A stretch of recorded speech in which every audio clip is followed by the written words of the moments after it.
In this video, I'll guide you through the steps to fix the problem of your Rockstar Games Launcher not opening or working properly.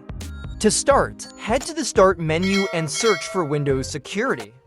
Open the Windows Security tab, then click on Virus and Threat Protection. Scroll down and click on Manage Settings under Virus and Threat Protection Settings. Once you're in, scroll to the bottom and click on Add or Remove Exclusions under the Exclusion section. Click on Add an Exclusion, then choose Folder. From here, navigate to the Rockstar Games folder, which is typically located in C, greater than Program Files by 86. Scroll down until you find the Rockstar Games folder. Click on it, and then select Folder. Close this window and check to see if the issue is fixed. If that didn't solve the problem, try another solution.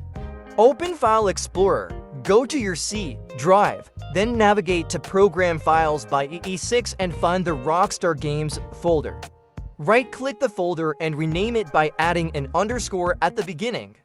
Hit Enter to confirm. You might see a security message, just click Continue. Next, go to your desktop, right-click on the Rockstar Games Launcher shortcut, and choose Run as Administrator.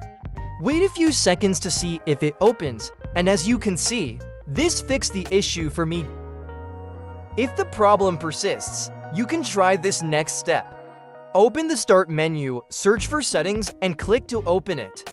In the left sidebar, select Apps, then click on Installed Apps. In the search box, type OneDrive. If you see Microsoft OneDrive, try uninstalling it before you open the Rockstar Launcher. Of course, if you use OneDrive, don't uninstall it, but for many people, it's pre-installed and rarely used.